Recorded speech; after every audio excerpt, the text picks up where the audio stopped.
It's Mon Mothma's HoloNet, and we're just posting on it. Welcome back to MothmaNet News and our 50-day countdown to The Mask of Fear by Alexander Freed.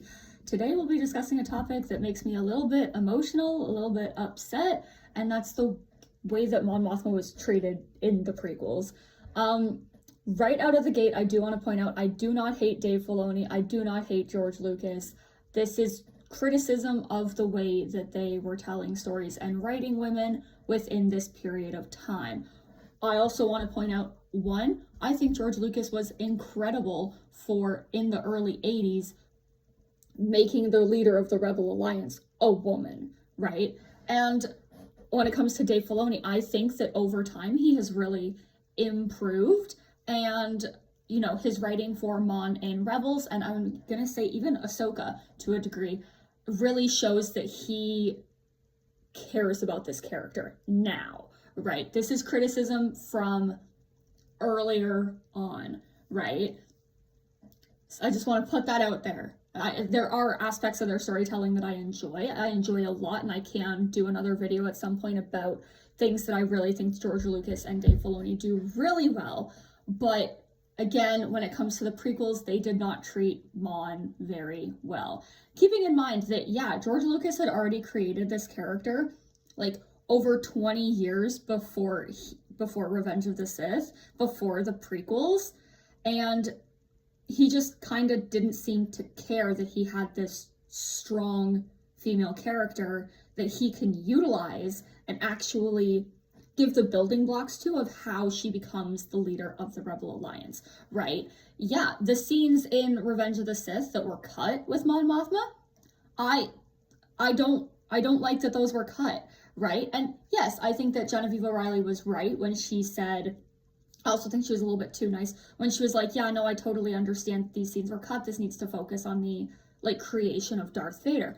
But the creation of Darth Vader goes hand in hand with the creation of the Empire, which goes hand in hand with the creation of the Rebel Alliance. All three of these things really matter. And I think, you know, I enjoy Revenge of the Sith. I think that some of the lightsaber fight sequences could have been cut down by, I don't know, 2 minutes so that they could fit those very important scenes in it, because not only was Mon treated horribly in that movie, Padme was as well.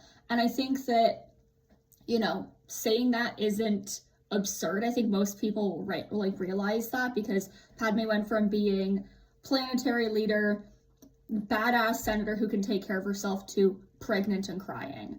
Like, that, I didn't like that, right? And I do like aspects of her relationship with Anakin. I do think that, you know, they did love each other. But I think that if that's what she becomes because of her relationship with him, that's not a good thing, right? Because I don't think that Anakin would have wanted her crying all the time. He liked her because she was strong, right? He was like, strong woman, yes, right? And so I think that that's just a big issue with Revenge of the Sith as a whole. Another thing that I have is the game of Mon Mothma not in places where she should be. It's like the game David Tennant in places he shouldn't be, but it's the opposite, right? Where was Mon Mothma during the prequels? She was a senator. Let her do her fucking job, right? The Bad Batch. Now, parts of the Bad Batch that we see on Coruscant, I'm like, okay, knowing how old Lita is, there's a chance that Mon was incredibly pregnant or taking some time off after her baby was born, as she should.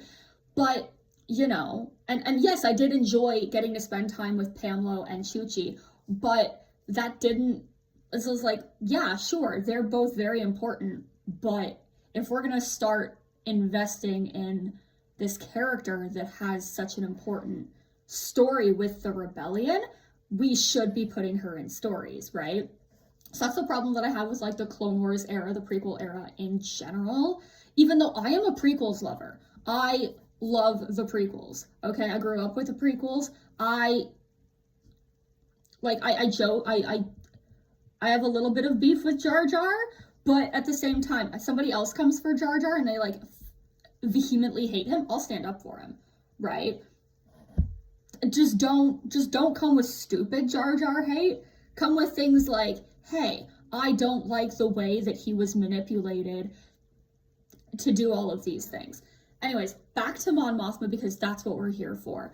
And like, you know, cutting her scenes in Revenge of the Sith, the fact that she appears physically in 15 episodes of the Clone Wars, speaks in 3 of those episodes, and only 1 she has more than 1 line of dialogue, is appalling.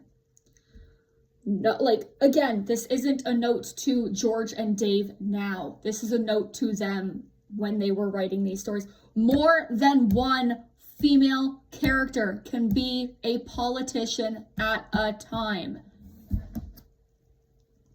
Please understand that. Like, yeah, Padme, phenomenal, but Mon Mothma's also there. There's also other incredible women that they worked with to, you know, get what they were trying to achieve kind of happening. It sucks. It sucks because they have these brilliant, wonderful female characters, and I felt like during the prequels there just wasn't enough investment in them. Mon Mothma should have been in Attack of the Clones. She should have spoken more in the Clone Wars. Like, there are episodes of the Clone Wars where she is there. The episode where they're on Alderaan, she just vanishes off the face of the fucking planet. This is a summit that she should be participating in, and she vanishes? Where is she? Now, if she's hanging out with Brea, I approve, because we know that Mon has a shitty-ass husband, and she deserves to hang out with somebody fun and have a nap, okay? That's fine, right? But the way that there were so many times that she should have been there and she wasn't is upsetting to me, because I'm like, it makes it look like she doesn't do her fucking job as a senator. And she does, right? She is putting all these things in motion that ultimately create the foundation of the Rebel Alliance. She is a leader of the Rebel Alliance. Leia is literally like, hey, when you guys are picking leaders for the Rebel Alliance, I think Mon Mothma would be great, right? We know that she can do her job. We know that she has these skills, but we never get to see her use them.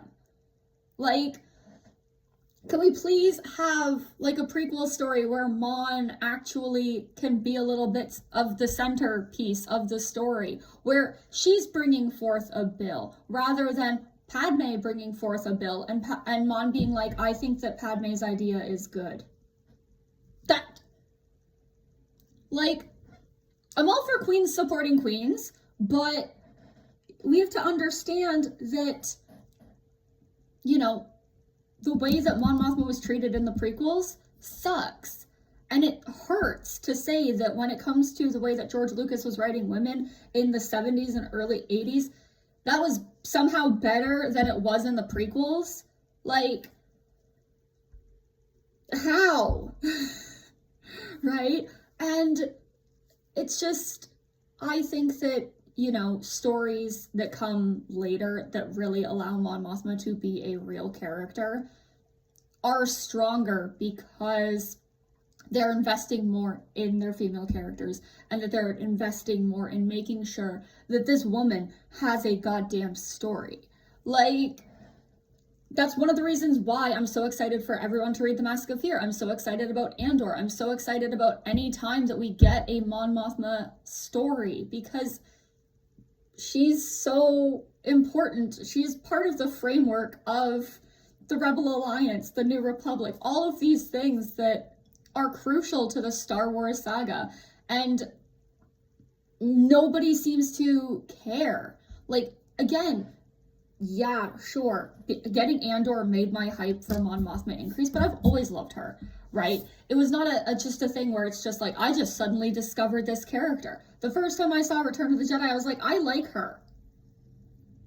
I like her because people obviously respect her. She walks into the room, everyone shuts up and listens to her, right? You know, she is calm, she's steady, she doesn't let on that she's fucking terrified. She very much shows that she cares about the galaxy in that one little scene that she has. And I'm like, I really like her. And I love Leia as well. Like, I've always loved Leia. But I was like, Leia was mostly like, hey, I'm strong and I'm tough and I can do all of this and I can do all of that. Mon is just like, I'm just gonna stand here and I'm gonna talk, and then you're probably not gonna see me again for a while. And yet I'm so respected, I'm so important.